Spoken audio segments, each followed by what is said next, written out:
Alors maintenant, comment est-ce qu'on va gérer tous ces biens publics? Tout simplement, comme ça concerne absolument tout le monde, donc va falloir qu'il y ait une coopération internationale. C'est-à-dire que tout le monde arrive à s'entendre autour de la gestion des biens publics. Donc il va falloir mettre en place différentes choses.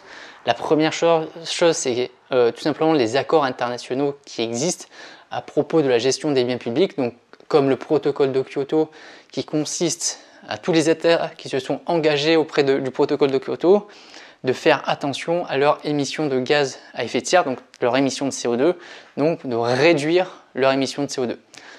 Parce qu'on considère au final que la gestion finalement de la terre entière, c'est un bien public, la terre entière. Donc on a le droit du sol, on peut aller où on veut, on pourrait aller où on veut normalement.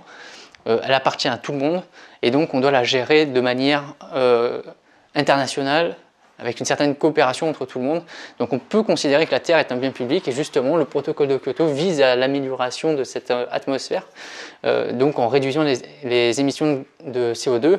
Vous avez aussi la COP21, donc c'est souvent des accords internationaux sur le développement durable et l'écologie, l'environnement.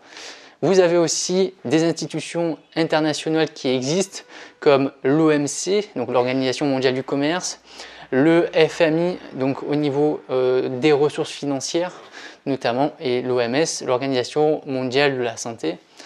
Donc toutes ces grandes organisations internationales qui existent dans le monde, elles ont pour but justement de faciliter la gestion des biens publics, parce que ce sont des organisations internationales où plusieurs États vont intervenir dedans et vont prendre des accords, des engagements. Et justement en étant adhérent à ces différentes institutions, on doit respecter les différents règlements qui visent à bien gérer ces biens publics.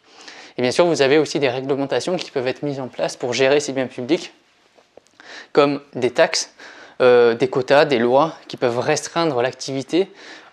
Justement, elles peuvent donner des malus ou des bonus en fonction de la manière dont on va produire ou consommer certaines matières premières, ou par exemple je pense notamment au droit à polluer qui est principalement donné en tout cas en économie pour la gestion des biens publics, c'est-à-dire que ce droit à polluer, on a un certain seuil justement de production d'émissions de gaz à effet de serre. Une fois qu'on dépasse ce seuil, on va du coup payer donc un malus sur notre production. Au contraire, si on en produit moins, on va avoir des bonus. Et justement, pour bien comprendre ce droit à polluer, j'ai trouvé une petite illustration qui est très sympa par rapport à ça. En fait, le droit à polluer, justement, ça permet de gérer, donc bien sûr, l'émission de gaz à effet de serre et donc de gérer la planète, qui est un bien public mondial. Vous avez deux cas. Vous avez une première entreprise qui est l'entreprise numéro 1 qui va produire en grande quantité, en tout cas d'une manière plus intensive que les quotas qui sont alloués ici. Donc là, en rouge, c'est le quota maximal justement à partir duquel justement si on dépasse, on va payer des taxes supplémentaires, en tout cas un malus.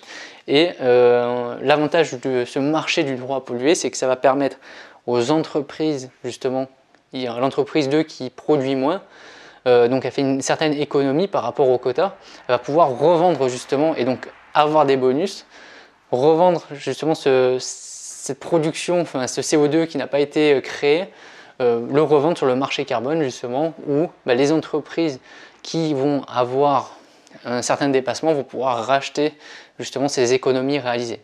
Et donc d'un côté, ces entreprises qui sont au-delà du seuil autorisé, elles vont racheter ces différents droits pollués, donc ça va faire un certain coût supplémentaire à prendre en compte, donc l'équivalent au final d'une taxe supplémentaire, d'un malus, alors que les entreprises qui sont respectueuses de l'environnement auront plutôt un bonus.